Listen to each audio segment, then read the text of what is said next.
Good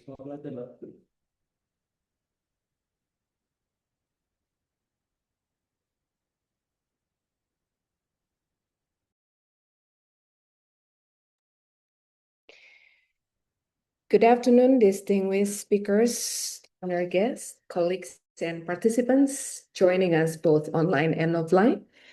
Distinguished guest, the Director for Workforce Provision, Ms. Anna Kurniati. Good afternoon, Ms. Anna Kurniati. Good afternoon.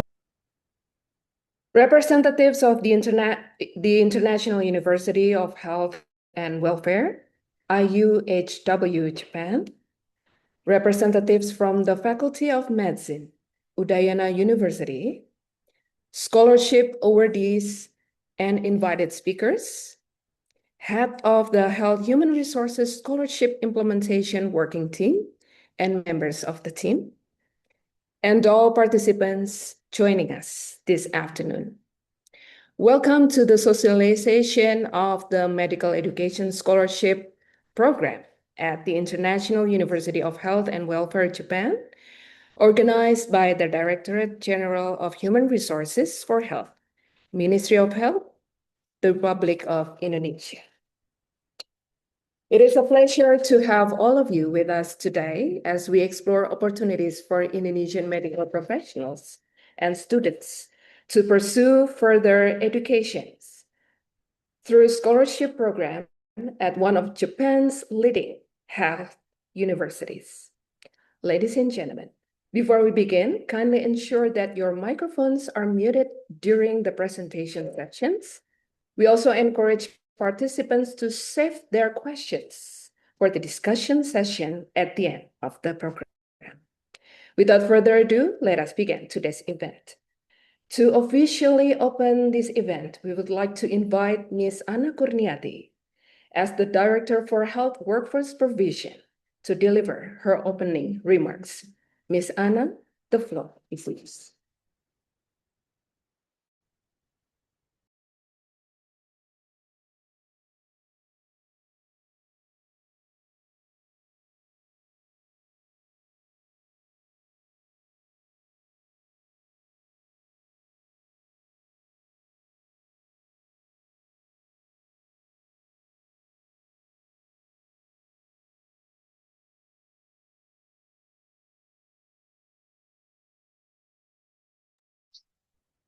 Hello, everyone.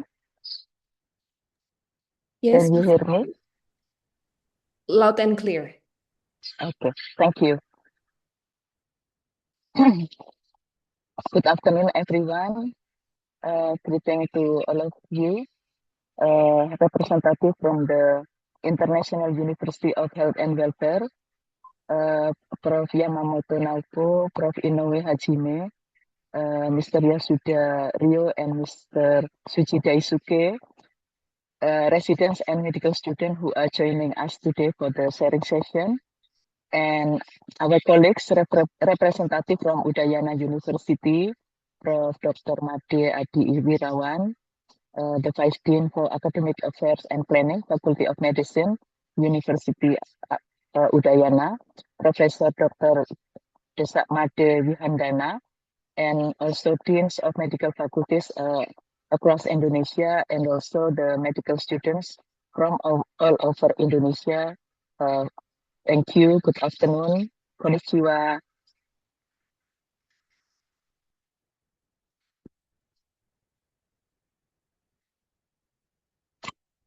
Good afternoon. Selamat siang. First of all, we thank God Almighty for allowing us to gather today in good health for this online orientation event regarding the collaborative scholarship program between IUHW Japan and the Ministry of Health of the Republic of Indonesia. To support the Indonesia Emas or Golden Indonesia 2045, the health sector has been designated as a top national priority with a specific focus on strengthening the health workforce. The government of Indonesia is deeply committed to enhancing the equity and quality of inclusive healthcare services across all regions. One of our core strategies is accelerating the production and deployment of healthcare professionals to meet regional needs, particularly in remote and underserved areas. However, significant challenges regarding disparity remain a stark reality. Currently, the fulfillment rate of doctors and dentists stands at only 74%.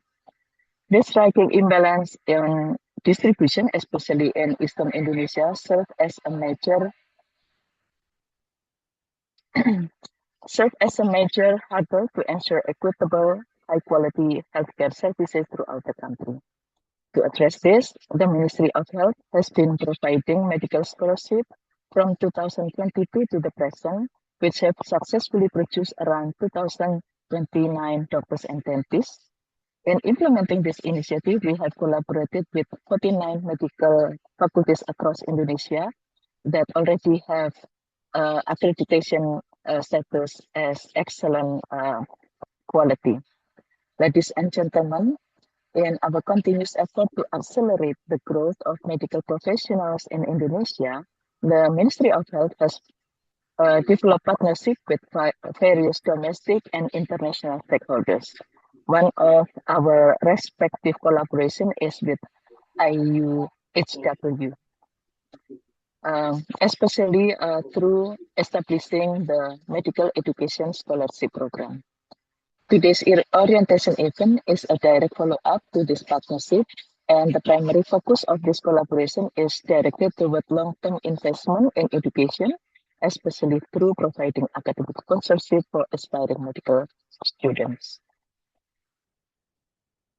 This medical education scholarship program with IUHW has previously been implemented in collaboration with Universitas Udayana, with producing more than 10 medical graduates.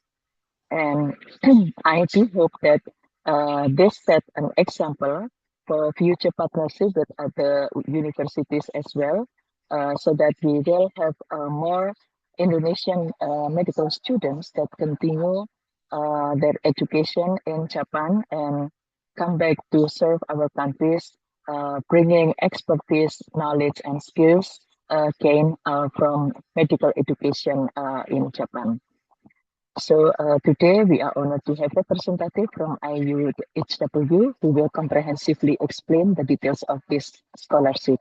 So we would like to say thanks and also sincere appreciation to Universitas Udayana, especially Professor Adi Wirawan and Professor Desak Made, and will also share insights about their collaboration.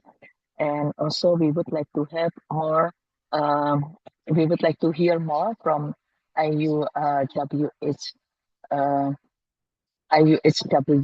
awardees who already have a journey with academic journey in Japan. I hope today's orientation provide clear information and also encourage our prospective medical students to continue their education in Japan. So thank you very much. We do hope that you will have a productive orientation session. Thank you very much. Assalamualaikum warahmatullahi wabarakatuh. Waalaikumsalam warahmatullahi wabarakatuh. Thank you, Ms. Ana Kurniati, for the inspiring remarks and for your continued commitment to expanding international education opportunities for Indonesian health professionals. Ladies and gentlemen, we will now proceed for the first presentation session featuring an overview of the Medical Education Scholarship Program at the International University of Health and Welfare, Japan. Today's presentation will be delivered by the representatives from IUHW. The first one is Professor Yamamoto Naoko, followed by Professor Ino Hajime, Mr. Yasuda Ryo, Mr. Suji Daisuke. The session will include a university introduction video followed by a presentation. To our distinguished speaker from the IUHW, the floor is yours. Thank you very much, your kind invitation. And we really thank you for the Anna-san, the director of the Health Human Resources Division. And it's great honor for us to join this session. And also, this is definitely is a great opportunity for IUHW, our university, to introduce our scholarship. Now, let me introduce quickly that my name is Naoko Yamamoto, Vice President of the university. And we have a Hajime Inoue professor. Say hello. Okay, great. Hello, I'm Hajime Inoue. Pleased to meet with you. And also we have Tsuji-san. Hello. Yes, hello. Good to see Okay. everyone. So because the time is limited, we would like to show the video first, and we will keep our detailed presentation to the until the Q&A session. So we provide a very comprehensive video from now. So Tsuji-san, would you please share the video first?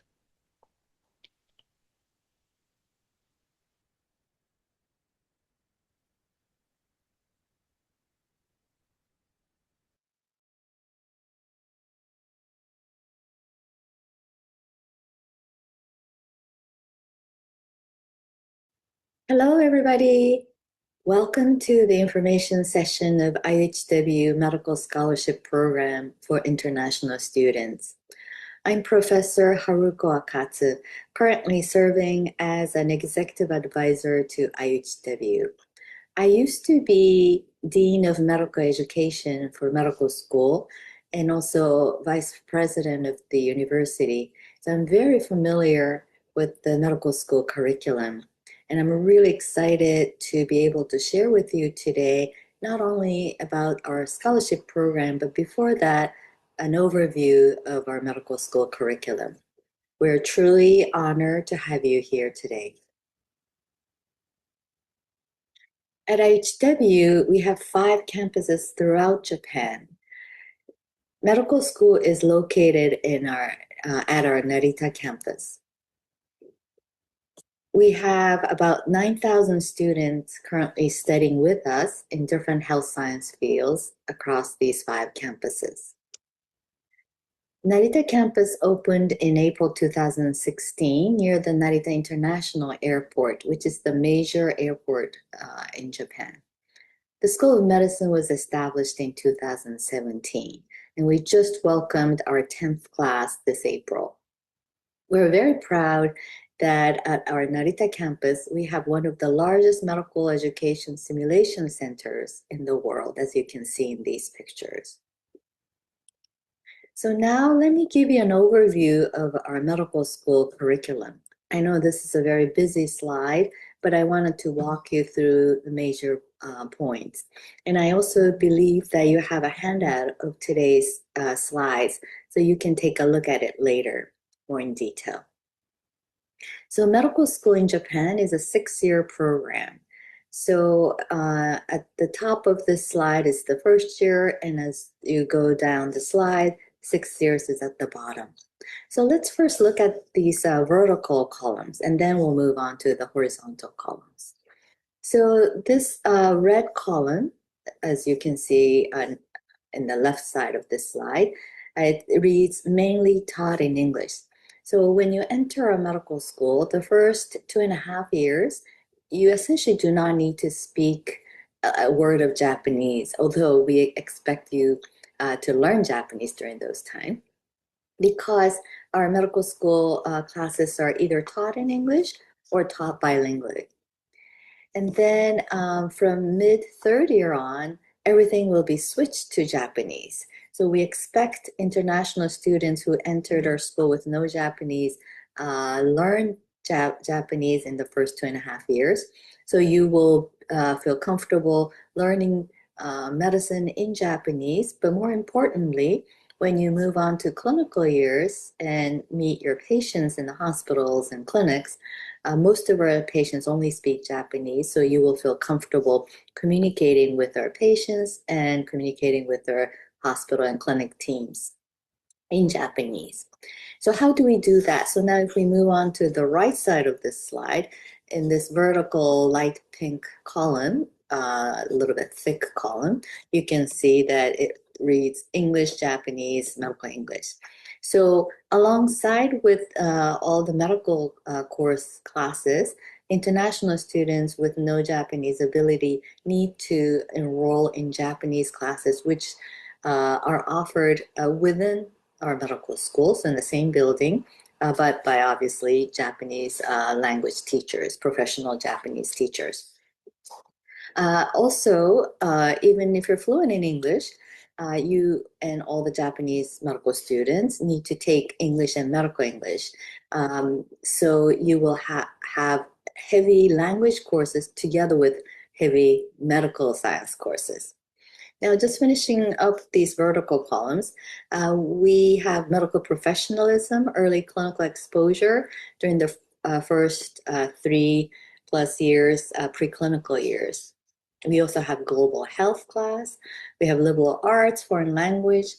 We don't expect international students with no Japanese language ability to take other language than Japanese until you master Japanese. But some Japanese students want to learn not just English, but also other foreign languages such as French or Chinese, and these are elective courses. We also have medical interview, physical examination course from the very beginning of your school curriculum. I used to teach this. It's a really fun class where you learn how to conduct effective medical interview and how you examine the patients at the bedside. So now moving on to these horizontal columns, which are basically medical science courses, the core of your medical school curriculum. The first light blue is medical physics, medical chemistry, medical biology. These are elective classes, but we encourage our international students to take them because in these classes, we review Japanese high school physics, chemistry, biology that relate to health sciences. So for instance, in medical biology, we don't teach like plant biology anymore, but we would review some human biology that most of our students, Japanese students, learned in high school. And that is really to prepare all students for the basic biomedical sciences, which are core classes during the freshman year. And we certainly understand that each country's high school curriculum are different. And don't worry, that's okay. We just want to bring you up to speed in case at your country, at your high school, the focus of your physics, chemistry, biology were a little different from what Japanese high school typically focus. Now, for basic biomedical sciences, you learn biochemistry, genetics, molecular biology, immunology, physiology, pharmacology, histology, and pathology. These are really key building blocks to understand how human body works and how disease state come in. And as I already mentioned, these are really the core of your freshman year classes. And then from the end of first year and all second year, the core will be integrated organ-based pathophysiology course. This is a unit where we divide human bodies into different organ systems, such as cardiovascular system, pulmonary, gastroenterology, endocrine, renal, and so on. So you learn and everything. If it's a cardiovascular unit, you learn everything about cardiovascular system from anatomy, normal physiology, pathophysiology, which means disease state, and how to diagnose cardiac disease or cardiovascular disease, how you treat them. So you will really have a block thinking about cardiovascular system every day for a few weeks. And then you move on to pulmonary system. In the middle of this integrated organ-based pathophysiology course, you have anatomy lab in the first trimester of the second year. And this is where you dissect cadaver. And it's a very heavy course, but it's an essential and a very important course that almost all students around the world, I believe, go through during their medical study. And indeed, this is your very first patient you get to meet. After that, in this green horizontal column, you continue to learn clinical medicine, which were not really covered by the organ-based pathophysiology course, such as oncology, which is the study of cancer. So you learn more basic science about how cancer behaves, but also, as you know, cancer is not limited to just the lungs or to the stomach or to the kidney. It spans different organ systems. So we put all cancer-related issues in this oncology class.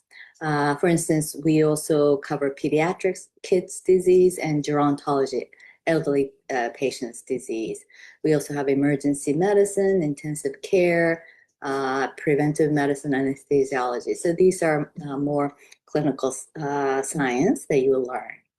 And then afterwards, you learn social sciences related to health science, obviously, such as hospital management, forensic medicine, epidemiology, public health, and evidence-based medicine.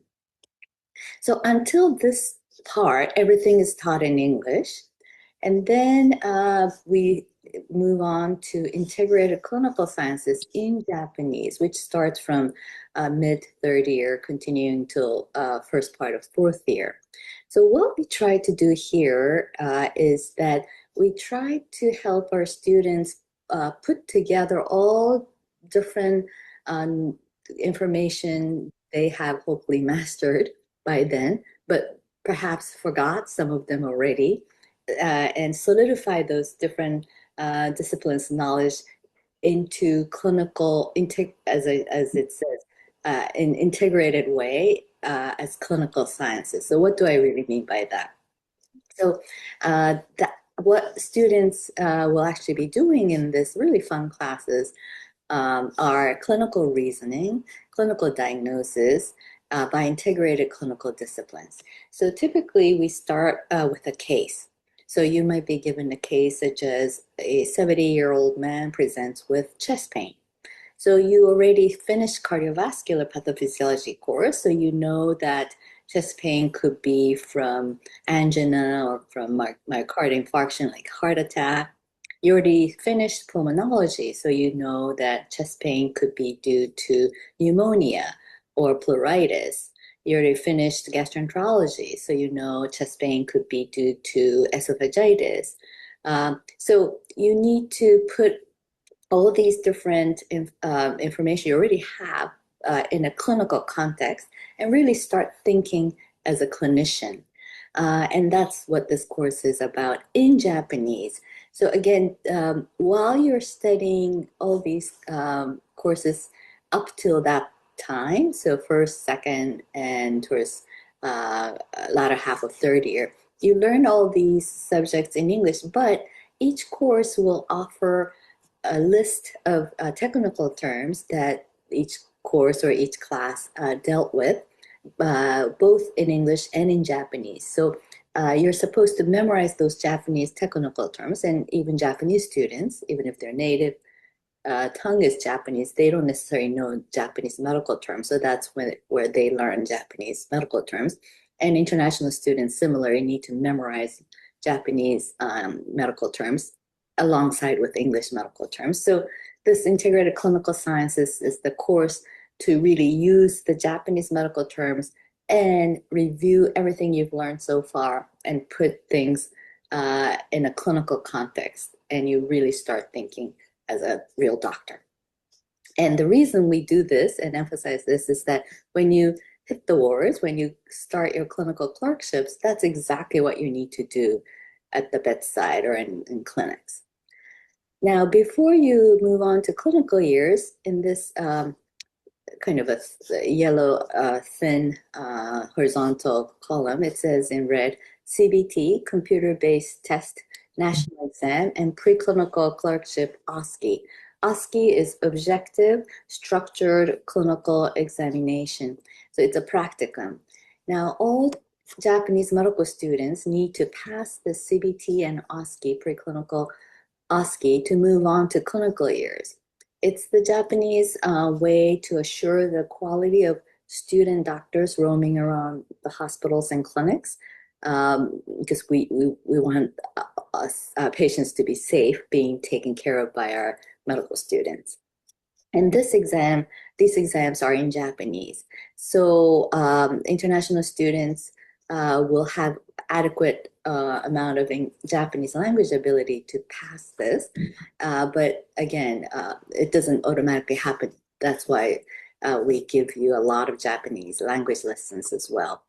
And this OSCE practicum exam, an example will be like they're going to be a simulated patient in the room with abdominal pain. And as a student doctor, you need to talk to the patient, and then you need to examine the abdomen and report what you found, for instance. So then the really fun part of medical school, I believe, are these clinical clerkships. So all students go through core clerkships like medicine, surgery, pediatrics, psychiatry, and so on, OBGYN. And you could also go through specialty rotation as well. Now, real hallmark of our medical school curriculum is this mandatory international clinical training that everybody need to do 4 to 10 weeks of international away electives. For international scholarship students, we will send you back to your home country in principle to do this international clinical training.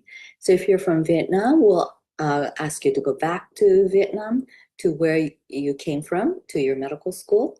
If you're from Mongolia, you go back to Mongolia, and so on. And this is really a fantastic opportunity for not only Japanese students to see what goes on outside Japan, but for you international students to really go back as a senior medical students to see what's going on at the bedside in your home country, which you may or may not be aware of, even if you're native to your country.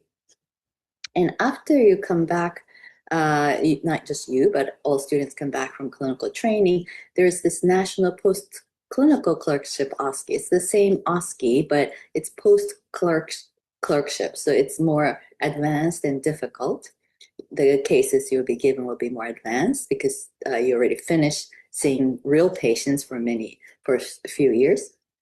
And then we have some review courses in the classroom to prepare all of you for our graduation written exam and Japanese National Medical Licensure exam in Japanese, which is a very difficult exam. But fortunately, our students from our medical school typically do very well. The passing rate from our school has been like 99%, 100%. But all our students work very hard. So in a nutshell, this is our 6-year curriculum. So now let me focus on our scholarship program. So the objective of our medical scholarship program is to foster medical doctors as future leaders in the field of health and medicine in their home country. So we're talking about international scholarship program. The eligibility and qualification, applicants must satisfy the following requirements: have academic performance in the around top 1% among students of the same age group in their home countries. So by the fact that you were invited to take today's exam, you already proved to us that you're in top around 1% among students in your country. Have adequate command of English to attend lectures in English. As you see, if you have to learn Japanese and English, it's not going to work. So we expect you to be fluent in English and have the potential to be able to pass the Japanese National Medical Licensure exam in Japanese at the time of graduation. So even for Japanese students, this exam is not a piece of cake. It's a lot of work to pass this exam. So in our international students, for our international students, the hurdle is higher because Japanese is not native tongue for our international students. So what we're looking at is whether each international student really has the ability and also the motivation and good working ethics to be able to achieve this very high hurdle to pass the Japanese medical licensure exam. So I mentioned and show you the overview of our 6-year curriculum, but Now I wanted to highlight that we do have Japanese language program 4 to 6 months prior to you entering medical school. In Japan, academic year starts in April. So medical school also starts in April. And so 4 to 6 months prior, meaning fall of the year prior, we ask international scholarship students to come join us then and already live in our dorm and start taking this intensive Japanese language program before you enter a medical school. And the scholarship covers this Japanese language program as well. And for medical school fees, it covers admission fees, academic fees, dormitory fees, which serves breakfast and dinner, living expenses, learning materials like textbooks, and overseas training fees. So this is the actual amount that we pay, and then this is also a very busy slide, and please take a look at the handout later for small details. But in essence, we pay around 190,000 US dollars over 6 years to each international scholarship student. So it's a lot of money. But the good news for you is that it's really free of charge to you. There's really nothing that you need to pay. So for instance, breakfast and dinner are served in the dorm. You can certainly skip it if you don't want to eat in the dorm. But the lunch is not covered at the dorm. You're at the school. But we give you the stipend, living expenses. The standard amount is 60,000 yen, and that can easily cover your lunch, or if you want to go out with your friends for dinner at times, that can also cover it. So I want to mention about the obligatory terms of this scholarship program. There's no free lunch. And if you choose to take or offer this scholarship program, these 9 years, which is 1.5 times of your 6-year School of Medicine length, is your obligatory term and are obligatory years. So out of 9 years after you graduate from us and pass the medical licensure exam, for 2 years, you work in Japan as a resident at a different institutions designated by IUHW. But with any residents in Japan, I don't know about your country, but in Japan, residents are paid. They get salary. So you get the same salary as any Japanese residents may get from that particular hospital. The salary depends on which hospital you work for, but approximately 200,000 to 400,000 yen per month. In US dollars, about $1,300 to $2,600. Now, after you finish 2 years of residency training in Japan, and of course, you need to have a Japanese medical license to do this 2-year residency training. Then, in principle, you go back to your home country and receive further training or work at clinical institution designated by IUHW. And details will be decided considering each graduate's interest, specialty, and other factors. Salary will be based on the salary scheme of each institution in your country. So obviously there might be some differences between countries, between institutions.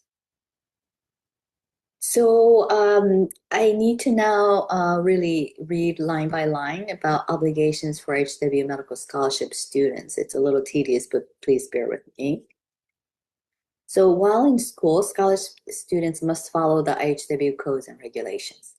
When traveling to their home country or to any other country outside Japan, scholarship students must submit a request form 3 months prior to receive an approval from IUHW. The travel period should be 21 days or shorter, once a year. The living expense will be suspended during the travel period. Ceremonial occasions such as funerals and weddings will be discussed separately. So what does this mean? So of course, we understand you would like to see your family and friends back home as often as possible. However, we feel that studying abroad, for instance, studying with us, IUHW School of Medicine, doesn't just mean you learn being inside the classroom or inside the hospital.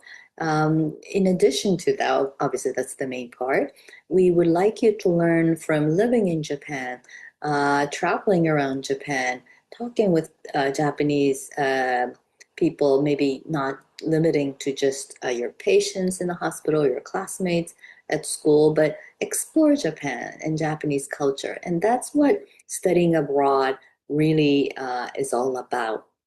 So if you or any international students goes back to his or home country every long weekend, every summer break, every spring break, every winter break, I mean, that's understandably something that some students might want to do, but we feel like the students will miss out on this very precious opportunity to study abroad, of studying abroad.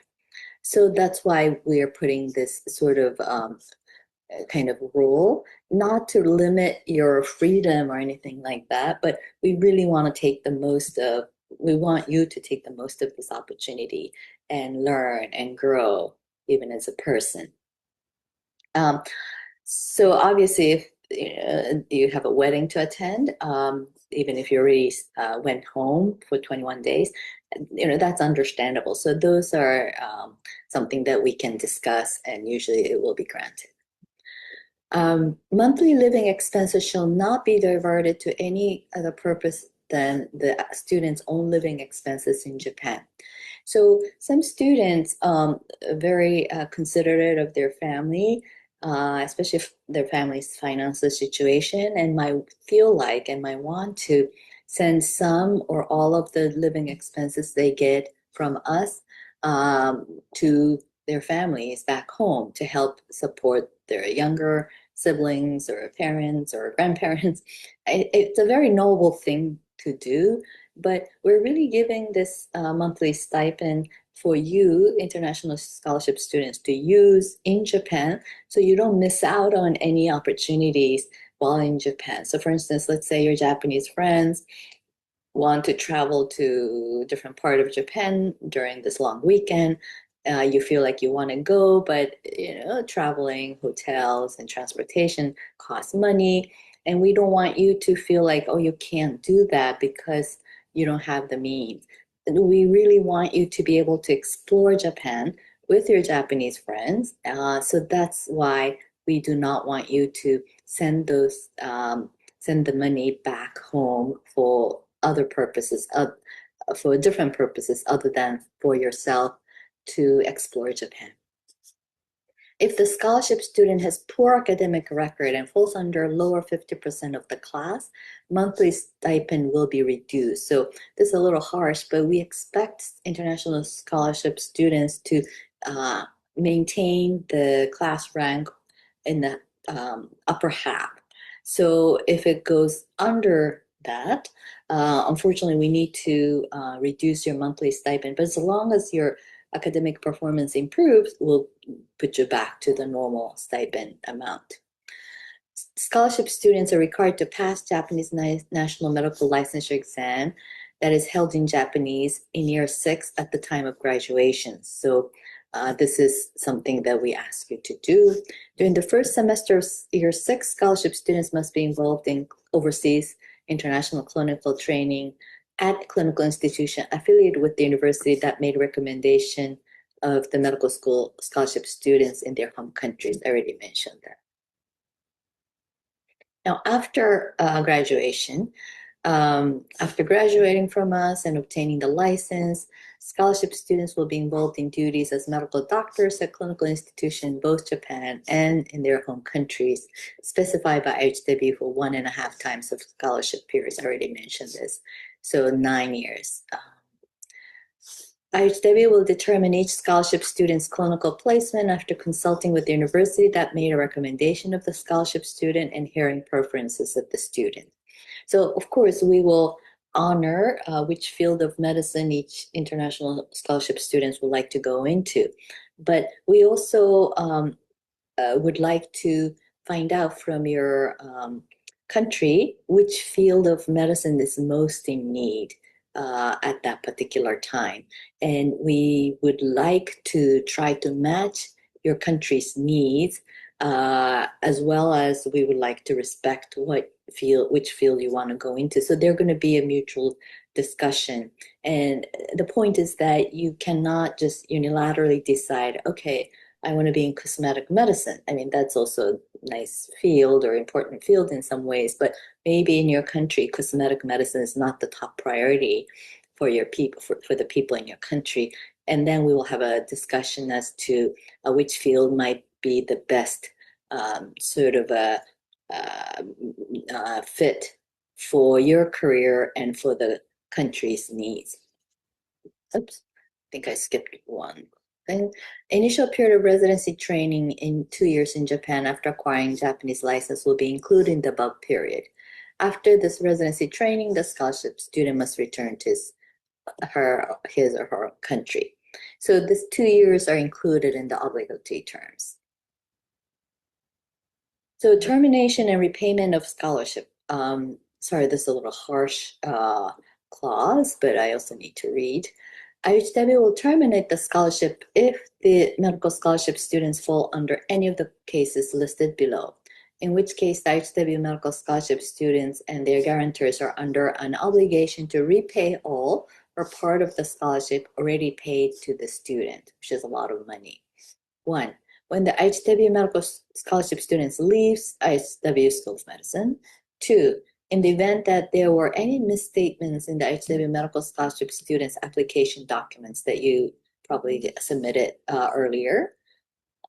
3. When the academic achievement of the IUHW medical scholarship student is recognized as significantly poor, including repeating a year at university. So if you fail a course, you need to repeat a year. So that's considered significant poor.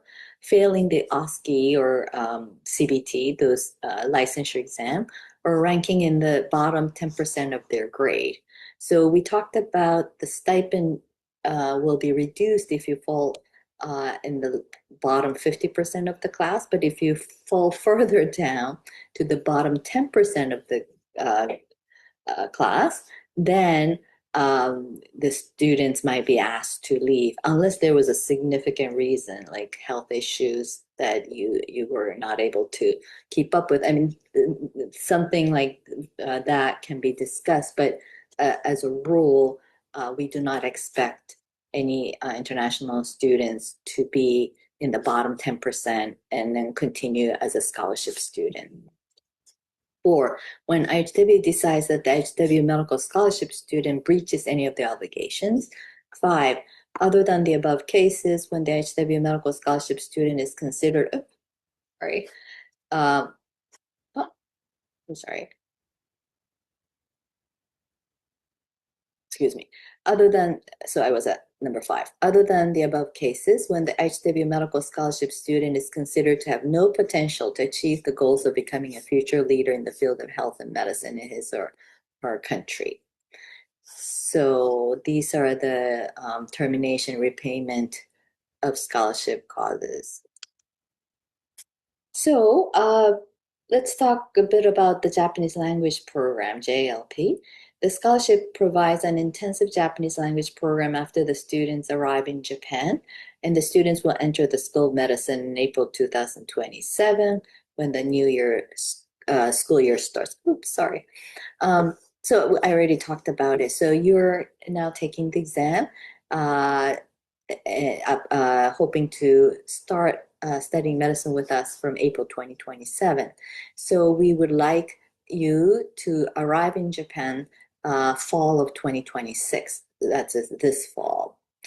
Some students come a little earlier in the summer. Some students, for different reasons, may not come towards like Christmas time. But it's very important that you come and get used to Japanese life, start mastering Japanese, and that's why this JLP before starting medical school is a very important period of your study in Japan.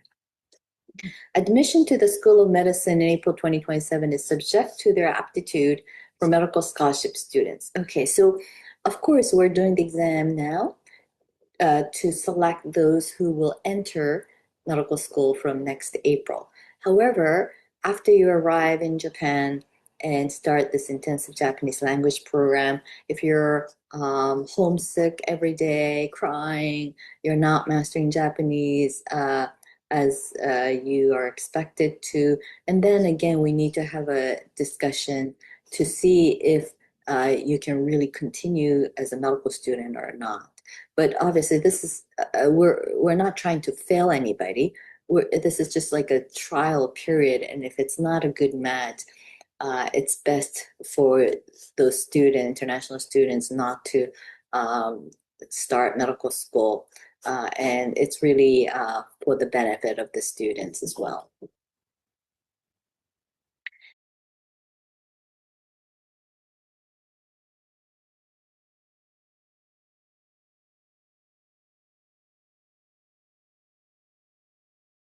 Okay, then thank you very much. And we have already consumed our allocated time. So maybe our video is a comprehensive one. So we would like to wait the Q&A session and to respond to your question. Over to you, Ayu-san. Okay, thank you, thank you, Professor Naoko Yamamoto. Thank you very much for the IUHW team for the comprehensive presentation and valuable insights into the scholarship opportunities, academic environment, and student support systems available at IUHW. But now, before we come to the question and answer session, let me come to the next session about the collaboration between IUHW and one of Indonesia's leading medical institutions. Ladies and gentlemen, we are pleased to invite representatives from Faculty of Medicine from Udayana University to share their experiences and perspective regarding the collaboration related to the Medical Education Scholarship Program at IUHW. Our distinguished speakers are Professor Made Adi Irawan. Good afternoon, Professor. Good afternoon, Ibu Ayu Galih. Yeah. And also accompanied by Professor Desakma Dewi Handani. Good afternoon, Professor Desakma De. Good afternoon, Ms. Ayu Galih. Good afternoon, Prof. Yamamoto. Thank you for the time. Respectfully invite the speakers to begin their presentation. The floor is yours. Well, thank you, Ms. Ayu Galih and all of the colleges and the Ministry of Health. Good afternoon, everyone. Good afternoon, Professor Yamamoto, and also all the colleges from the IUHW. I would like to briefly present the experience of collaboration between Udayana University and IUHW. And this slide has been prepared by Professor Desak. Thank you, Prof. Desak. And thank you for joining us also here.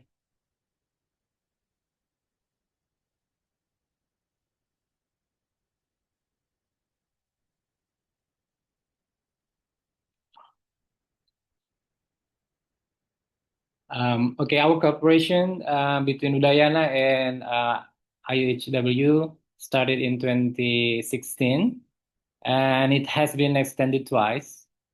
So it started in the selection process itself started in 2017 for the intakes for the 2018 April intake. So it is the first experience working with IUHW as part of the inauguration of the IUHW medical program. So the eligibility criteria at the time is the selection was open to the first semester students who met the requirements. And the selection consisted of the written test and the interview conducted at in Denpasar and fully handled by the IUHW. There is some of the documentations of the inauguration of the Udayana and IUHW collaboration in June 2016. It's lucky it was attended by the Indonesian ambassador to Japan, a chairman of the IUHW, presidents of the IUHW, and from our side, It was attended by the rector, the Dean Faculty of Medicine, and Prof. Desa as the head of the international unit at the time. So these are our Udayana student that has been selected with some remarks. The first 2018 cohort currently already graduated, going back to Indonesia and doing the adaptation program and currently in the internship program in Indonesia.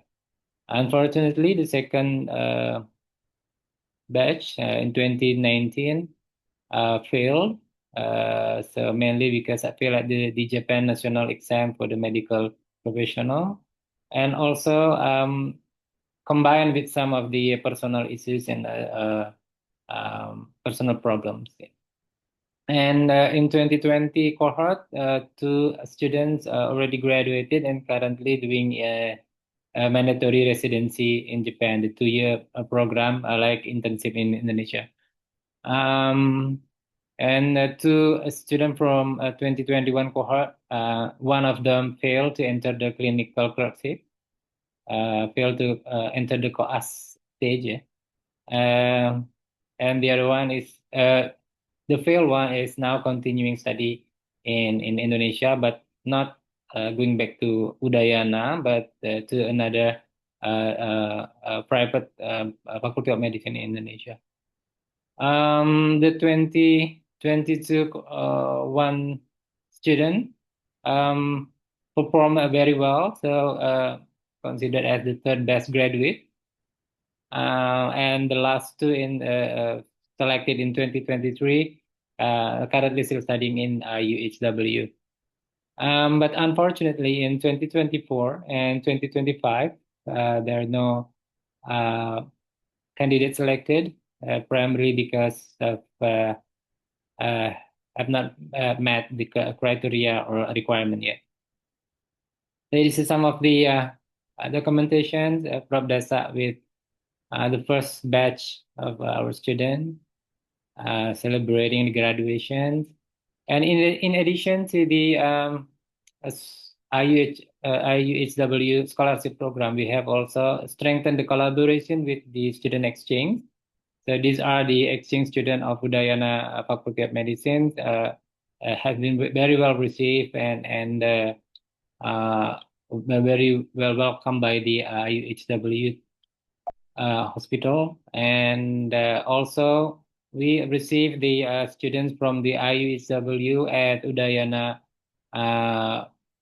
Network Hospital, both in the especially we spread them to the our network hospital. And this is a picture at the one of district hospital in in Badung Regency called Mangusada Hospital. And we also regularly invited by the IUHW to attend their international symposium on medical education. So this is the first event, and also this is the second event. And also this is the last visit from the chairman of IUHW to the Mangusada District Hospital. So some notes that we need to consider for all of the potential applicants, that the accepted students with the Udayana academic system are given the opportunity to take academic leave, cuti academic up to 2 semesters as an anticipation measure in case problems rise, academic failure. Because in our regulation, after 2 semesters, they are automatically consider resign from the Udayana University academic system, so cannot going back to our academic system. That's why during the first year or first 2 semesters, we put them in the academic leave status for the academic system. But unfortunately, as one of the student experience, if he or she fails after more than 1 year, they can no longer be readmitted to the academic system. So in this case, this unlucky candidate re-enter at another state in private university. And also close stating that if student fail, they must repay the scholarship funds. Is already mentioned earlier by the IUHW thing. I think that's a very short presentation about our experience. If you have any discussion, any queries, should you have anything to discuss, Professor Desa also ready to answer because she is the person in charge for this program from the beginning at 2016 up to now. So currently she is the course convener for the doctoral program in medicine, but she has been previously in charge for the international program at Udayana University. So thank you so much. Going back to Ibu Ayu Gali. Okay. Thank you, Professor. And now let me ask first to Professor Desakmade. Is there any additional information you would like to add or clarify, please? Okay, thank you, Ms. Ibu Ayu. I think it's all from us. If there is any question, let me discuss together. Thank you. Okay, thank you, Professor, for sharing valuable information regarding the academic collaboration and partnership that supports Indonesian students in pursuing medical education abroad. Ladies and gentlemen, one of the most valuable ways to understand a scholarship program is through the experiences of those who have lived there in firsthand. We will now move to the sharing session. In the session, we will hear directly from scholarship awardees and students currently studying or training at IUHW. Our speakers are Dr. Gabriel Jovita Victoria as the first-year resident, Dr. Aurelius Sebastian Chandra as the first-year resident, and of course, last but not least, Mr. Michael Wongso, sixth-year medical students. Each of you has 10 minutes to deliver your experience at the IUHW University. The floor is yours.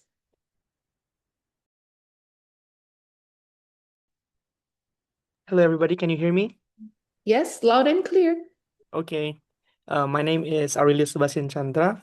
You guys call me Sebastian or Ian. I am one of the awardees of this scholarship, and I finished 6 years of medical school, and I am in a hospital right now in Atami, Japan, near Tokyo. Okay, Gaby and Michael, can you introduce yourselves, please? Okay, so can you hear me? So my name is Gabriel Victoria, but people call me Gaby. I'm originally from Pekanbaru, Riau, but now I'm currently in my first year of residency in IUHW Narita Hospital. As you know, Narita is also near to the Narita Airport, so I currently not only meeting Japanese patients, but also meeting patients from other countries, including Indonesia. Thank you. Hello, can you clearly hear me?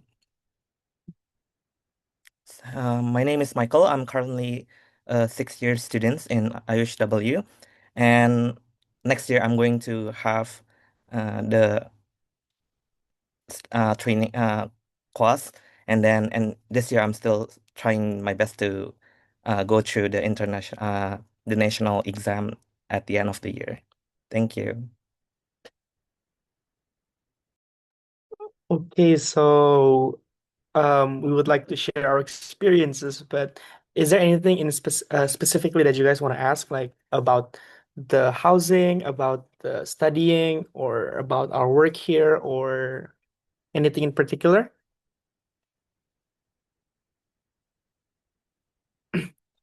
Okay, we have a question. And can a freshman of senior high school apply for this scholarship? And unfortunately, for this scholarship, we have to go to a university first. Medical university somewhere in Indonesia, and then you can apply from that university to come to Japan. I'm sorry, all the awardees. Could you please share us your experience and how you feel Okay. being academic experience there, the way of living, something like that, maybe before Okay. you open the Okay. Okay. question and answers. Okay. Okay. Okay. Can Gabby start first? Okay, so I'll make sure my time not exceeding 10 minutes. But for me, the first time I applied for the scholarship, I had no basic experience in Japanese language after all. So when I applied to the scholarship, when I got accepted, I was kind of shocked because I have no experience anything in Japanese language. So I had to start from zero. It was also my worry before I come here. But after I come to Japan, I met a lot of Japanese friends and also from my Japanese teachers who taught me Japanese language until now. So now, as a doctor, I couldn't believe myself that I'm speaking Japanese to the patients, to the nurses, and to my medical teams here in the hospital. So for those who kind of worried about, oh, what if I come here and cannot speak Japanese at all? Well, you have a lot of time to learn, even though the first 2 years you're gonna learn in English, but after at the time you'll have a Japanese class and you don't have to worry about that. And for the national examination, which me and Sebastian had this year in February, yeah, it took a long time for us to learn, especially learning medicine in Japanese is not an easy task. So what did I do is we study in groups. So with some Japanese friends and also international students together as a group, we studied and we are here, like we're graduating as doctors. For the experience as a doctor here in Japan, it's been for around 3 months. And at first, I got kind of nervous because I still have a lot of things to learn. But as time goes on, my the supervising doctors and also my senior resident always help me whenever I need it, and also the medical teams in the hospitals who guided me if I need help. And actually, interestingly, yesterday I mean, I just met and just talked with an Indonesian patient here in Barita Hospital who come from Indonesia. So for me, as Indonesian myself, it is also my first time speaking to a patient in Bahasa Indonesia. So at first, it's also kind of nervous because I knew a little thing a bit in like medical knowledge in Indonesia. So communicating it in my own language is also a bit challenging at first, but yeah, it went so well, and my teachers also praised me for that. I think that's from my experience. Maybe Ian could add for it a little bit. Okay, since Gabby discussed about what kind of studying we did to pass and how it was, maybe I would like to add like how we lived our lives here. So as you guys know now, Professor Akatsu already showed like the slides that we live in a dorm in Narita.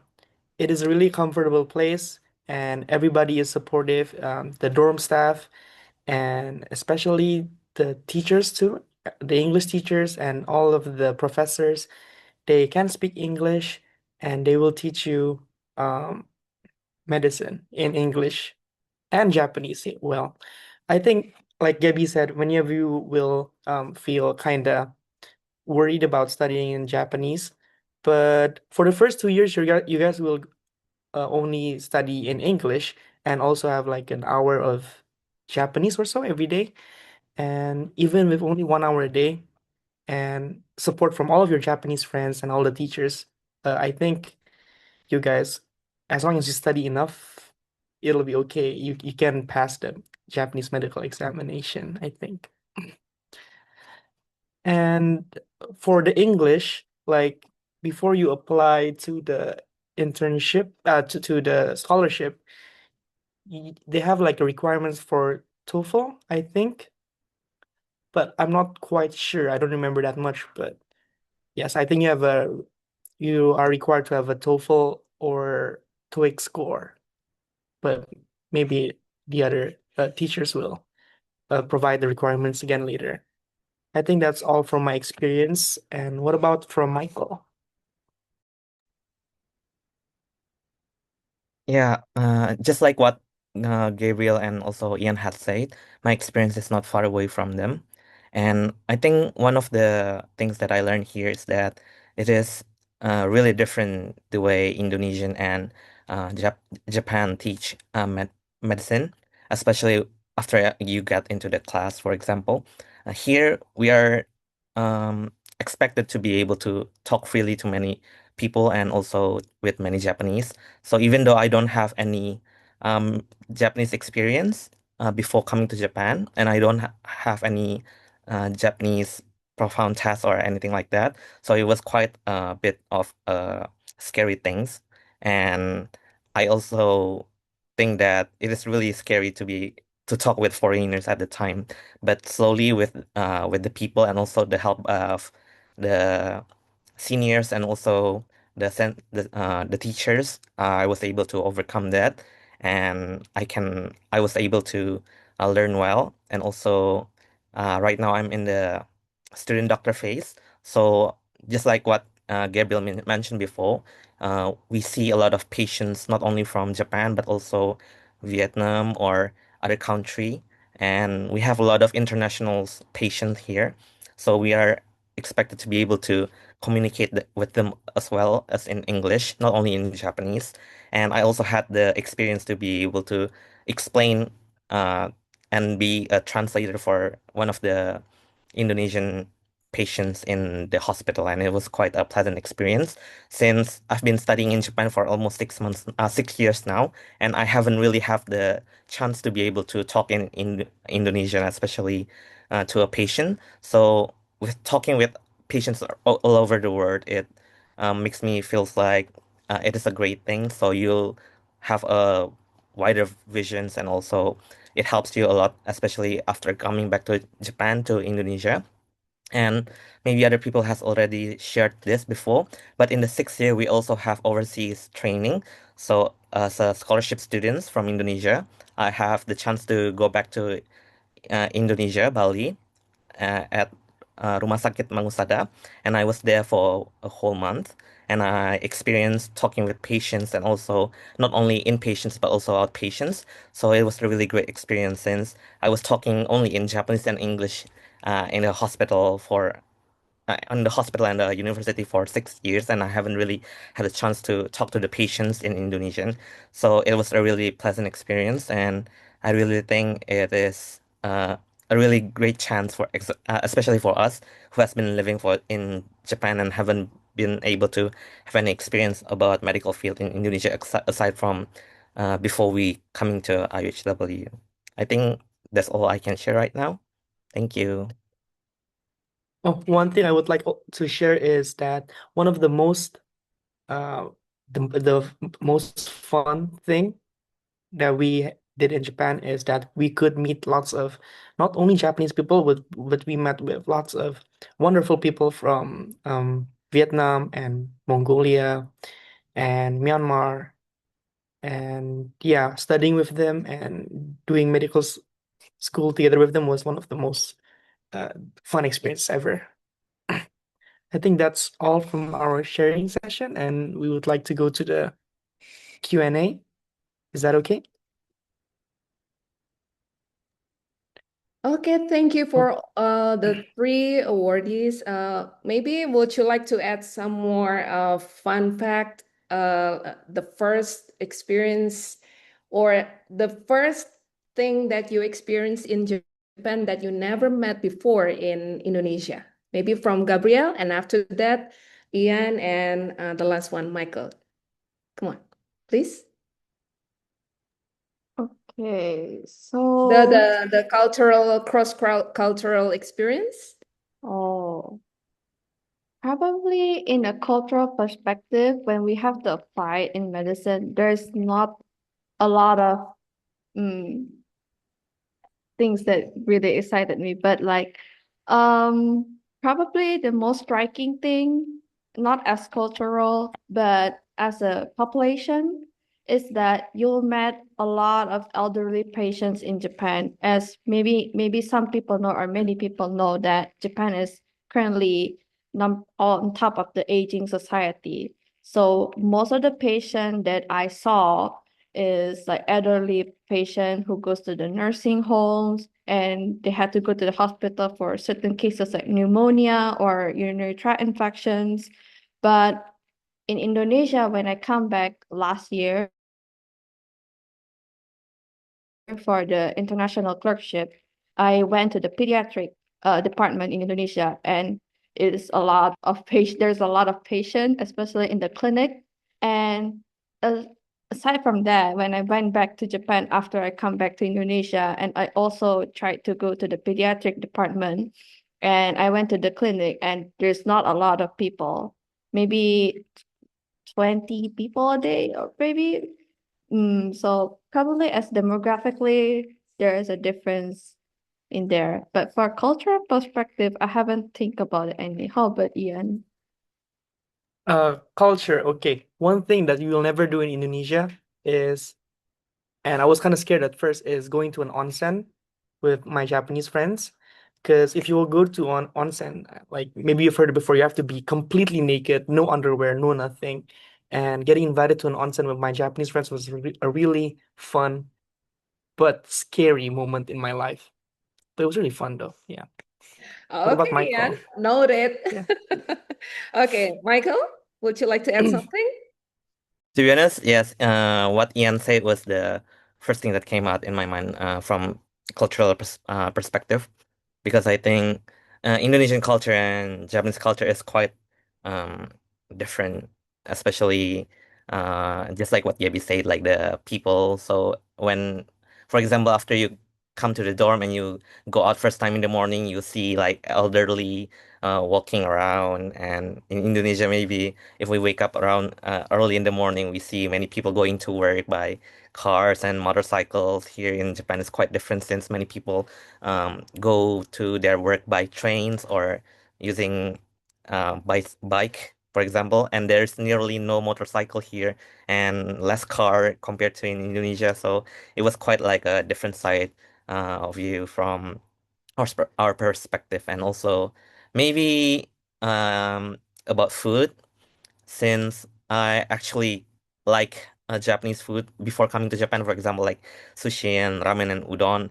And I think after I came here, the taste is actually quite different, since maybe Indonesian people like spicy things and also adding spice to their food, but Japanese people um have like a different taste. For example, they use shoyu, like a um soy sauce, uh, and it's quite salty, and it's not Japanese people doesn't really use spices like chili and other things, so it's actually quite different than what I thought back in Indonesia. And especially if you came here, I think you're gonna miss Indonesian food a lot, especially like the spicy foods. And also there's no like coconut milk food included food here, and there's no rendang or there's nothing else. So it's really quite different from Indonesia. So maybe when you came here, you can bring a lot of spices from Indonesia, like the chili sauce and stuff, so it will be easy for you to be able to adapt to the food here. But aside from that, the dorm also provided food, and it's really nice and delicious. So I don't think you really need to think much about the food.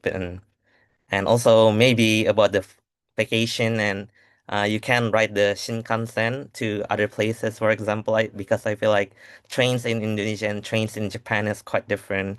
And in Indonesia, we don't really have like a bullet a speed train. And the first time I tried Shinkansen, it was really cool and it was really fast, and it's quite an amazing experience, since you can see for example, the Mount Fuji while you're inside the Shinkansen. And Also, you can also another thing different maybe about the seasons, since Indonesia only have either rain or hot days, but in Japan we have 4 seasons like the autumn and also spring and summer and winter.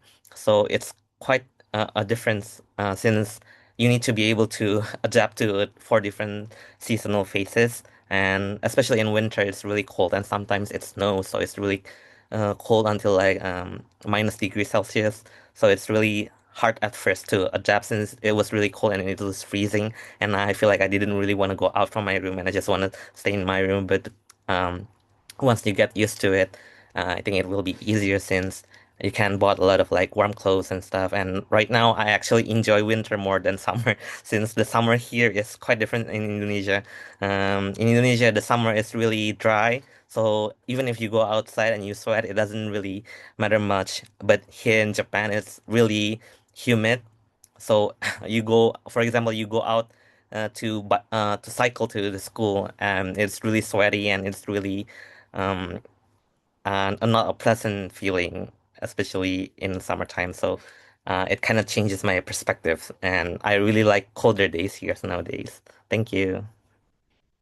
And probably I want to add something which is kind of interesting for me too, which is probably, as many people know, Indonesian people are quite extroverted, right? So when we first met a person and then we say hi and we just naturally talk like, like we are long lost best friend. But here in Japan, they're quite shy at first. So even you feel like you want to practice Japanese to a Japanese local, and at first they will kind of like not really judge, but like, oh, you are a foreigner, so I need to talk uh maybe in simple Japanese, or sometimes they will use English, a broken English sometimes. So it was quite shocking at me first because many people thought that Japanese people are very friendly, but at some point, some people are just shy at first. But once you have the bravery to talk with them, then it will just go naturally very well. So either, well, is it a thing that you have to worry about? Well, not really, but just in case, there are some people that are quite shy here in Japan. Okay. Thank you very much for Gabrielle. Is it that right? Is it right? Then your nickname is Gabrielle? My Gabby. nickname is actually Gabby, yeah. Okay, thank you, Gabby. Thank you, Ian, and thank you, Michael, for your sharing and experiences living in Japan. Ladies and gentlemen, we now arrive at the interactive discussion and question and answer session. Will be facilitated by all the resource persons from the Ministry of Health, from the awardees, IUHW, and of course, Udayana University. Please raise your hand if you would like to ask some questions. Before we go to the chat room, maybe there are some people who would like to raise their hands. Oh, okay. There is one, Herlina Angelina. Would you like to open your microphone to ask the question directly, please? Yes, of course. And I'm so sorry because I can open my camera right now. And thank you so much for the chance. Maybe I can let me introduce myself. My name is Helen Angelina. And of course, I have a simple question of to be honest. And I would just like to ask a question. And because I just joined the Zoom meeting, so I'm still a little confused about some of the information provided. And I want to say thank you so much for the experience from Kak Gabi, Kak Gabriel. It's very interesting for me. And the question is, would gap year students who are planning to pursue a medical degree this year be eligible to apply for this scholarship? And and also one question again, if someone is interested in applying for the scholarship but maybe has already started studying at university and is currently in the early semester of different major, would they still be eligible to apply, or the scholarship is only if he will to study to students from the partner university? Thank you so much for the time. And this question is aiming for Miss Herlina? is referring to? Yes. Referring to? I'm sorry? Uh, IUHW? no, I'm not. I mean, I'm a student from different university, but I have interest with this job, of course, and I'm also interested for this scholarship. There's a lot of questions for me. I mean, like maybe the student from different majors, different university. I mean, not studying in Udayana maybe can be eligible for apply this scholarship or not. Thank you so much. Oh, okay. It seems me IUHW could answer it.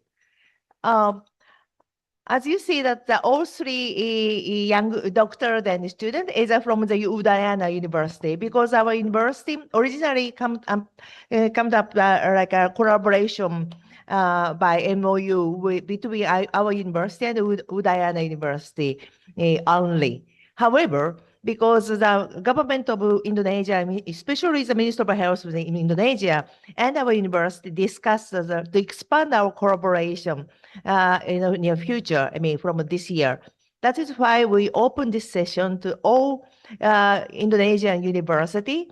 So it's not necessary you and some questioner, you Angelina, you are not necessary to come from the Udayana University. It's open to the all university in Indonesia. But if I see the chat question, some student, somebody asked us that the eligibility of the scholarship. Our scholarship is only for, at this moment, only for open to the School of Medicine, students for the School of Medicine. Not like other area like nurses or rehabilitation or veterinary. This is not, unfortunately, at this moment, it's not, these students are not eligible. And this is only for the student who has already entered the School of Medicine to do that. And it's Ayu-san, it seems to me we had better to show some schedule, because several students ask the schedule when they will take exam and so on. Can I share the one to PowerPoint? No, yet? Please, Professor. Okay. Yes, thank you very much. So Tsuji-san, can you share the slide from us? Great. Okay. So, please show that one. Slideshow. Okay, go ahead. Okay, so as you see that, this is just a review, because I saw that several students joined this session really late. So that's why our scholarship is covered all expenses about admission fee and living expenses. And you have a Japanese language program and 6 years medical school, School of Medicine and national exam. Okay, next one, please. And the obligatory terms is 9 years, which include 2 years residency program in Japan. Okay, next one, please. Okay, and the monthly living stipend, and you say that the standard amount is 60,000 Japanese yen, but you will be increased or decreased. Okay, next one. Next one is important. Okay, time schedule of the admission process. Today we have an orientation session, and we also circulate the application form through the Ministry of Health, right? Maybe Ayu-san, you will help us, right? And early September this year, you will have the 2 days examination session. We have not decided the place to the exam yet, but maybe the Jakarta or some place. We need to discuss with the Minister of Health to identify the place. But we have a 2 days examination. Day 1 is written examination. And the second, day 2 is interview. And some senior faculty member from IUHW will visit Indonesia and give, we will take interview. And we come up some result.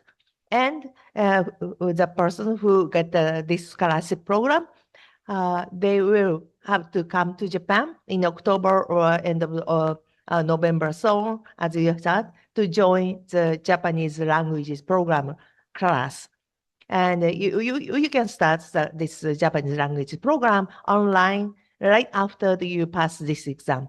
and you come to Japan, and from the April 2027 next year, so you will join officially to that, admit officially to the School of Medicine, IUHW.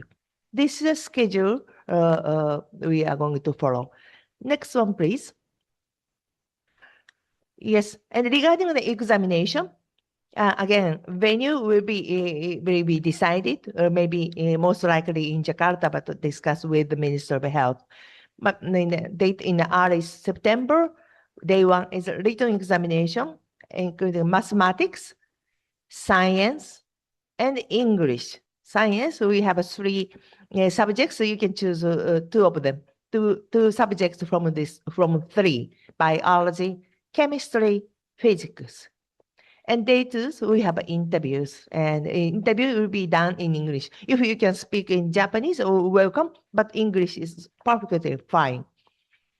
And if you would like to prepare for it, please check this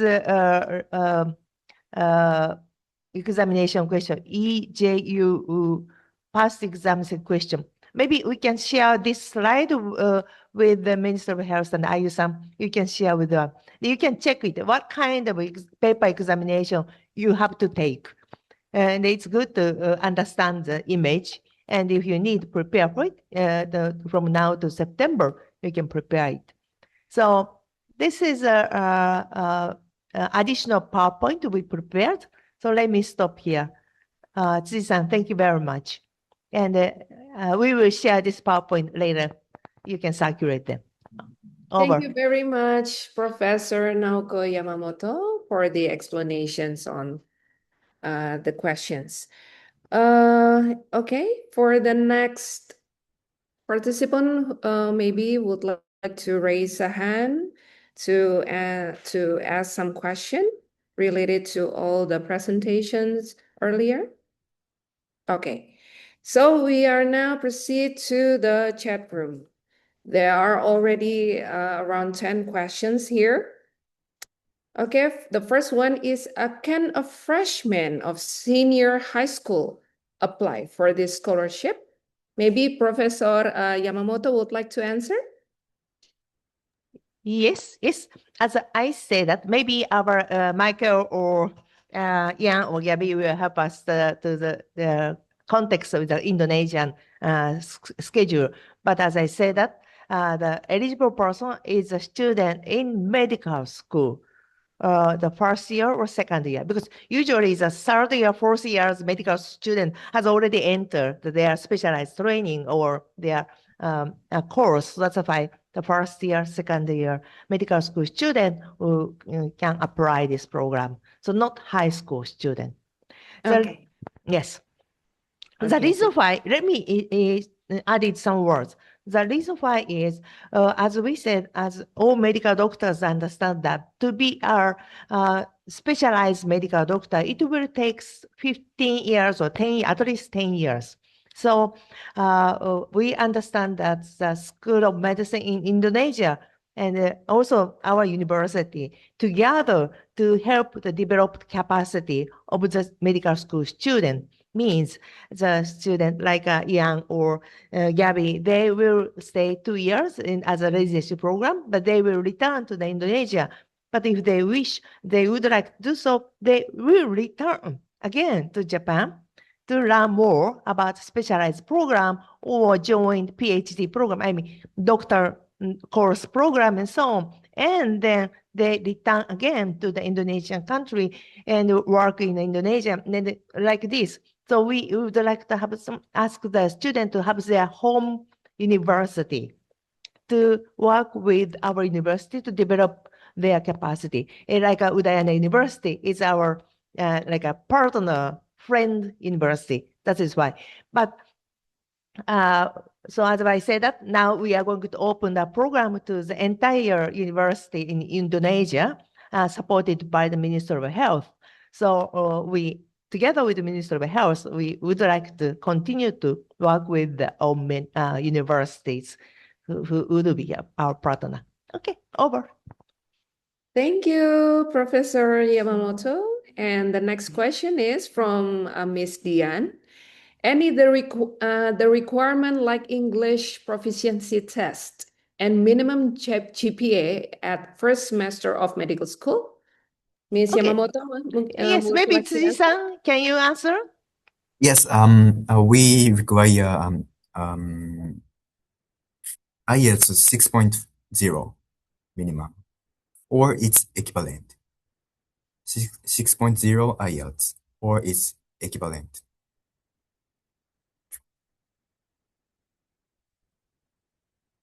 Okay. Miss Dian, there's the information. And again, from Miss Dian, we have to pass the GLPT for N2 minus N1 after joining the Japanese language preparation for 4 to 6 months there. Professor Yamamoto? Yes, yes. No, you don't have to. In general, the international student who would like to come to Japan to study, our government, I mean, immigration office asks such a kind of Japanese language level, like N1 or N2, like this. However, our university provide lectures or classes in English in the second years. That is why international student who would like to study in our university school of medicine doesn't necessarily require some skill of the Japanese languages.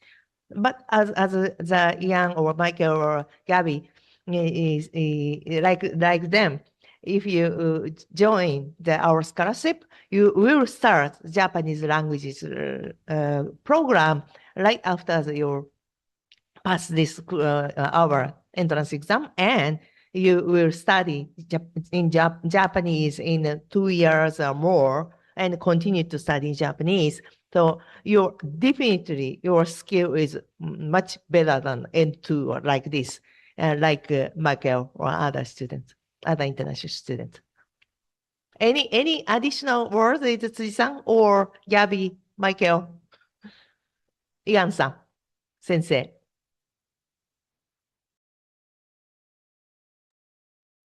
Ian, maybe, or Gabby would like to add the information for Professor Yamamoto for the earlier question, please. About English and GPA or Yes. Yeah. No, about the okay.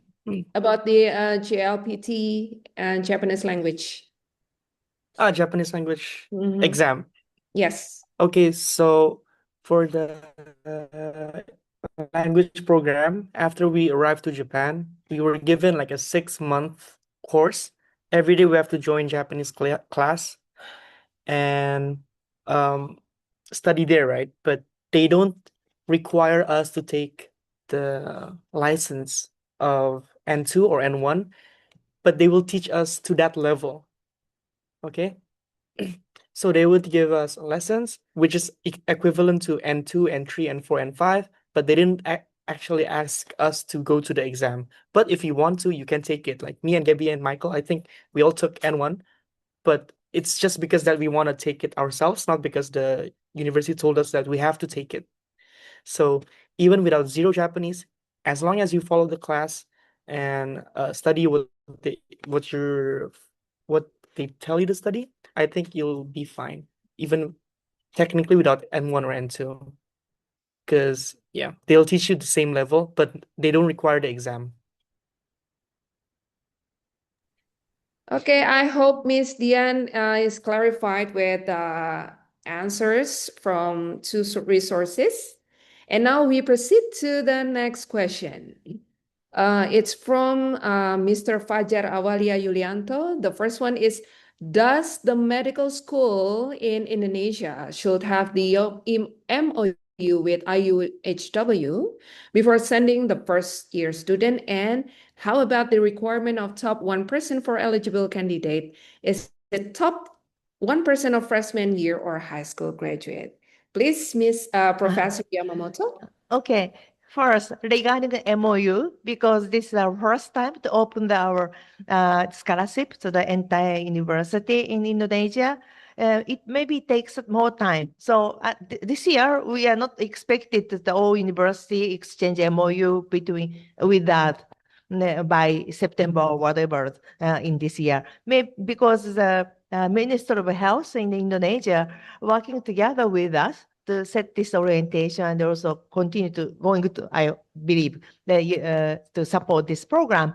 So regarding MOU, let's take a time. But it is good to exchange MOU between some university and us, not only for this scholarship. As you see the video, we have many other exchange student, not only the medical school, but as a school as well in a short-term level, or some program like graduate school, like a master course, PhD course, or many collaboration could be considered. That is why in the near future, we could think about the more general MOU to exchange. But this time, it's not like a requirement to exchange MOU this time. This is a near future's discussion. Regarding the 1% top, okay. How can I say that? Yeah. I can say, yeah, yes, we will check before the interview and we will check the applicant's score at high school or entrance exam of the medical school or some score in the first years of the medical school or second years of medical school. And we also encourage the top of the top student to apply a program. But 1% is kind of, I don't say that symbolic, but it's not like a numerical number to 1%. I mean, means like we would like to invite the top of the top student means. But below 50, like this is honestly, this is very difficult for such a kind of student to pass the entrance examination, honestly. But I really hope that, but also I would like to encourage the student to try to apply. Kind of, maybe Gabby or Tsuji-san or some student will help me. But yes, we believe that all of the people are excellent, great student. Yes. That's me. That's me, right? Yes. Can I add some information? We mean top 1% means top 1% in your generation. So if you are, I believe you guys are already in the excellent universities. So if your ranking in your grade, like top 20, that means you are top 1% in your generation. That's what we mean. Thank you. And oh, sorry. And Yeah. probably I want to add that so maybe this also become the answer for the next few questions. But for me, like I went to this university. I got the scholarship when I was at my first year in Udayana. And at that time, like it's the exact grade, the exact rank of my alumni is not yet. So I use my high school report as the for the submission for applying the scholarship. And to be honest, like during that time, I did was in the top 10, but I don't think you have to worry about the rank, but you need to worry more about your willingness and for the interview actually really. So no need to really worry about that. Okay, thank you. Now we proceed to the next question from Miss Delinda Tide.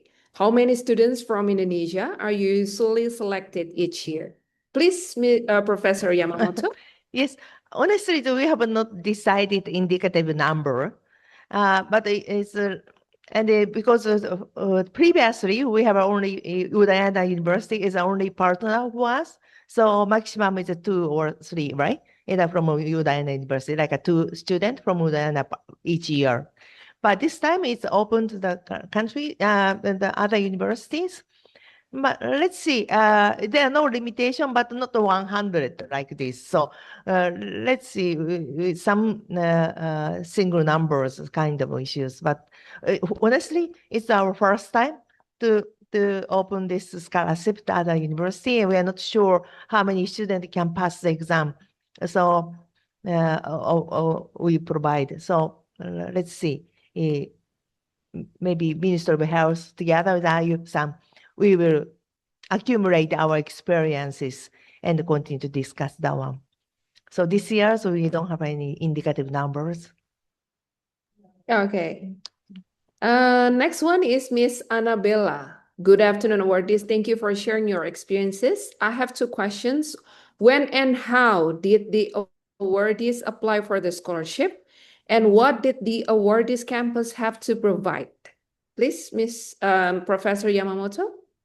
Yes, so after this orientation, we will share the application form, and we will open the applicants, and maybe we need to discuss with the Minister of Health, but deadline of the application usually is for the Indonesian student, we wait until the end of August kind of, and we will provide the examination in the beginning of September, which I said.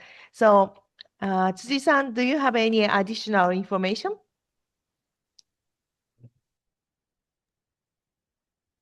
Yes, as Okay. sorry, as Yamamoto Sensei said, we will share the application form after this session, and then applicants can submit the application to us. Then we'll conduct the examination in the early September. Yes. Yes, application form is like your resume for yourself and your like a score of the at the high school or entrance examination, medical school, and so on. And also we need to ask your self health check and the health, and if you need ask to some special attention or special support for the some health condition, but we need to ask you to declare that one before to enter, and so on. So very general paper. So we will share the package of the application form with Ayu-san after this session, right? So you can have time to prepare for it. Okay, the next one is from Miss Aida Koirunisa. I'm a third-year preclinical student in Indonesia. Would it still be possible to enroll in IUHW for my clinical years? And about coming back to Indonesia, how many years is it? What I know is some programs say 10 years. What about this scholarship? Please, Professor Yamamoto. Yes, again, our scholarship is 6 years entire medical school program. So, and then also in our countries, the national to take a national examination with the medical doctors, student as an applicant needs to finish the entire 6 years program in Japan.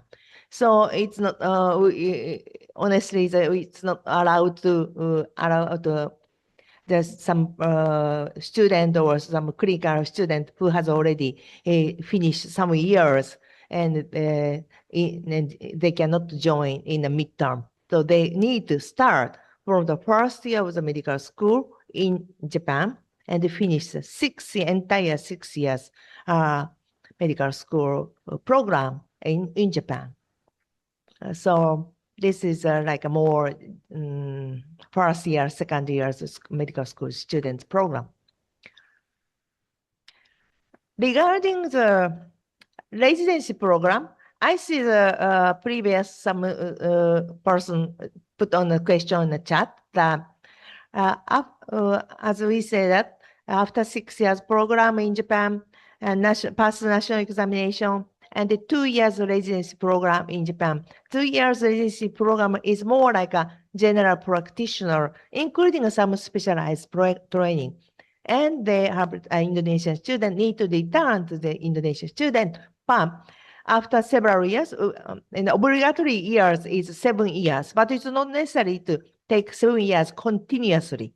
So it takes 3 years obligatory, finish obligatory terms in 3 years, for example, and the doctors can return to Japan to join the specialized training program or PhD program, what I said that before, and finish the specialized program, took the specialized degree in Japan, and return to the Indonesia again to serve the people in Indonesia and kind of issues.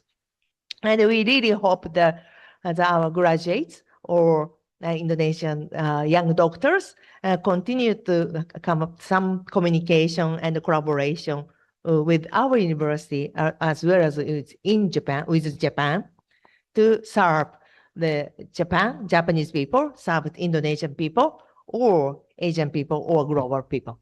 That's our dream and idea. Okay. Okay, let's proceed to the next question from Miss Dian again. Mhm. The tuition fee at our former university in Indonesia, do we have to pay all the semester for 6 years? It mean, is it like double degree or something? Oops. It seems me maybe Ayu-san, you may help me to answer it. But as for the tuition in the IUHW, as I said, that it's free. So our university will cover your tuition. But it seems to me you cannot come up the double degree from our university as well as my Indonesian university, right? If the Indonesian university require to the student to actually stay in the university, right? So I don't think the university in Indonesia can provide a double degree, even though you graduate from our school. So you will get some degree of bachelor degree, medical doctor degree from Japan only. My understanding is that one. Am I right? Okay. Or maybe I can add some point on that one. Please. Yeah, basically, if you already accepted for the scholarship to IUHW, so you are no longer a student at the Indonesian University, but at Udayana, we put the student at 2 semester leave, cuti akademik 2 semester. That's the maximum academic leave allowed by the university. That's for anticipating if the first year the student having any difficulties or fail at the first year, so they can go back straight forward to the original university, to the Udayana. But if the fail occur after the first year, that's a different story, because after the first year, after 2 semesters, the students automatically will be drop out from the university system. So, yeah, thank you. Yeah. And is Ayu-san, I see the question in the chat box that some student who that's already in a 3rd year's student in the medical school. So we are not prohibited to join this or apply this program for the 3rd year student, but please consider carefully, because if you apply this and accept this scholarship, you have to come back to the 1st year medical school student. Means, and they start from the beginning, and it took some more 6 years. Means maybe 3 years behind from your classmates. It's kind of issue. But if you really would like to do so, you can apply it. But please consider benefit and the merit and demerit, and advantage and disadvantage very well. Great. Thank you. Okay, thank you, Professor Yamamoto. And I think this might be the last question from Miss Septi Ramadanti. Okay, it's about, I have an inquiry regarding IUHW policies. In the event that a student is unable to complete their studies due to academic reasons, is there a guarantee that they will able to resume their studies at their home institution? And would the student be obligated to reimburse any scholarship funds previously awarded by IUHW? Thank you. Please.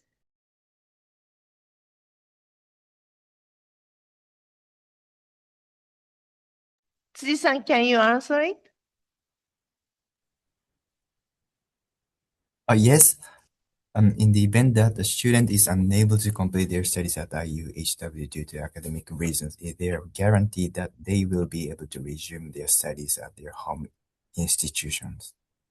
So basically, no guarantee. Is it correct, Professor Yamamoto? Yes, And it depends on the university, but my understanding that usually is that in the first years, they can return to rejoin the program.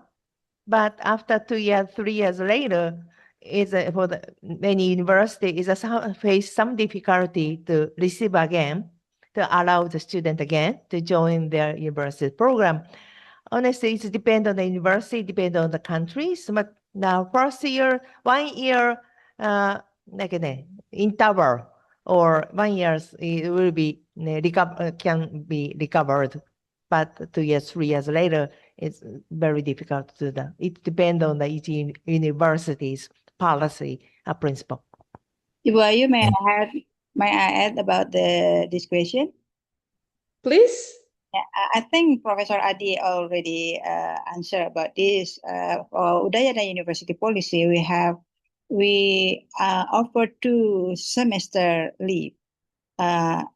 It means cuti academic. So the maximum is 2 semester. And if the students fail in academic field in these 2 semesters, they can go back and re-enter the university. I have one student that experienced in this, as he didn't pass the Japanese language.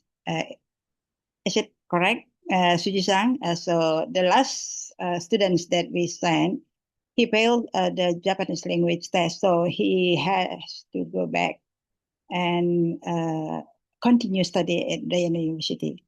But one students that fail after 2 semesters, we cannot accept them at our university. One students take the School of Medicine at private university in Indonesia, but not in Udayana.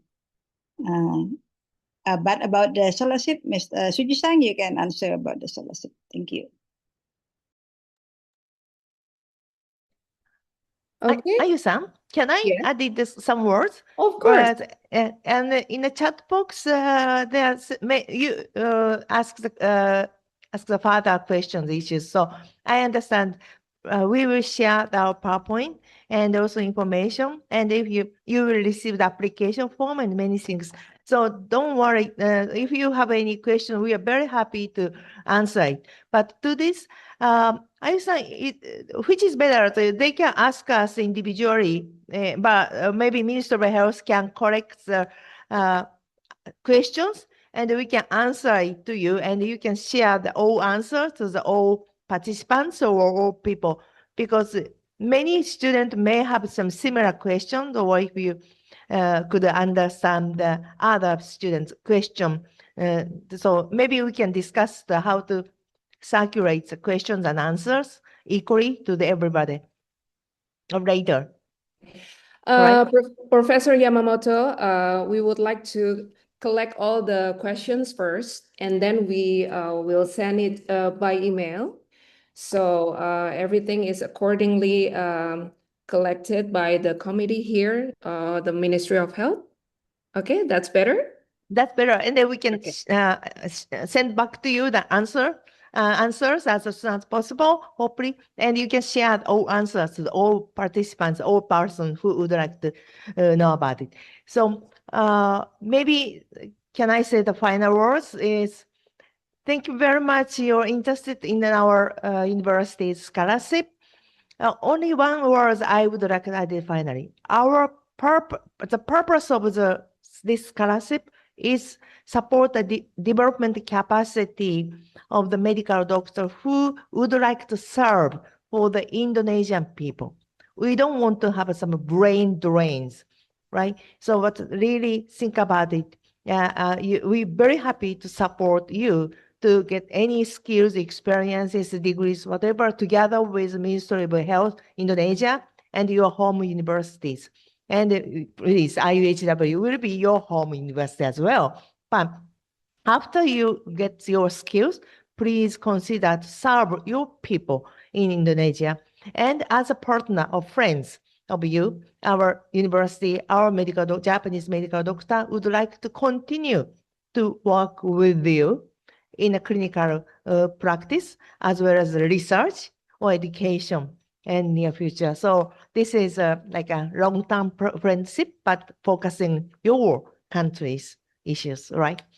And I really hope that you can enjoy onsen, even the full naked onsen, or less spicy food like this, or very hot, humid summer, whatever. So hope to see you in near future.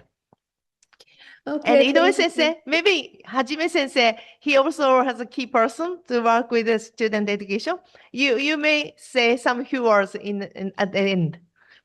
We all welcome you. Of course, you have a certain the legitimate concern whether you could survive when you come to Tokyo or Japan. But actually, in the past 10 years of our experience, please note that majority of our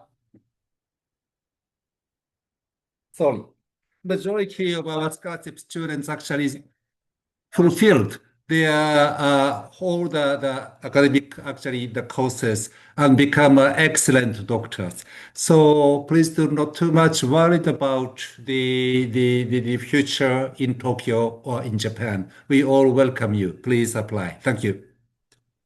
What a pleasant closing statement from Professor Naoko and Professor Hajime. Thank you very much. And now, please, we also like to hear the closing statement from Professor Adi and Professor Desakmadi. The floor is yours, professors. Well, thank you. I just would like to add one of important point from this meeting, because this 6-year program probably in terms of time is a little bit consuming for the candidates to, especially if they are going back to Indonesia, they have to from adaptation program again and intensive and so forth. So if possible, to facilitate a double degree or joint degree program, like a 3+3 program, for example, 3 years in Indonesia, 3 years in Japan, and then after that going back to Indonesia and focusing on doing the national exam in Indonesia, because the main aim is for the candidate to go back to Indonesia. So that's our hope, because that's also good for our institution, because we have something as the key performance indicators to the joint degree or double degree programs. So thank you very much anyway from the IUHW for all the opportunities for our students to have a chance to study in Japan, and for our people to study there and going back to Indonesia as qualified medical doctors. So once again, thank you very much. Please, Professor Desakmadi would like to add some closing statement. Thank you, Ibu Ayu. Thank you, Professor Yamamoto, Professor Inoue, and also Suji-san, for your continued support in our collaboration. I think it is important to have an MOU between IUHW and partner university that will send students, because during their study, they will still communicate with the home university, like we did with Gaby, Ian, and also other student, Michael. We already communicate.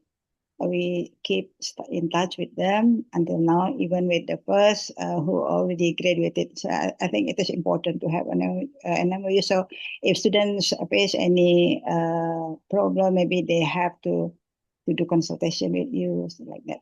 So thank you for this collaboration, and also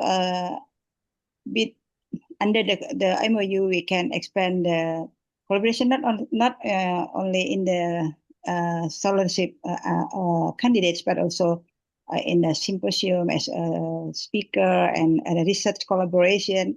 We did it with Akatsu Sensei during the COVID, and also exchange students for. So we have some students from IUHW that doing exchange in Udayana, and also we send students to take an exchange program at IUHW. I think it is a good collaboration. So like Professor Adi said, maybe we can expand in like a double degree program on other program. Thank you, Mr. Bayu. Thank you for all the facilitators in this question and answer session, all the resource persons for engaging the discussion. Distinguished guests and participants, we have now reached the end of today's program. We sincerely thanks for all the speakers from the International University of Health and Welfare, Udayana University, Directorate General of Human Resources for Health, Ministry of Health of the Republic of Indonesia, and all participants for your active participations and enthusiasm. We hope today's session has provided valuable information and clearer understanding of the opportunities available through the Medical Education Scholarship Program at IUHW Japan. On behalf of the organizing committee, thank you for your participation. Have a pleasant afternoon, stay healthy, and we'll look forward to see you again in the future programs. This concludes today's event. Thank you and good afternoon. Good afternoon. Thank you. Bye. Thank you. Thank you. Bye-bye. Bye-bye.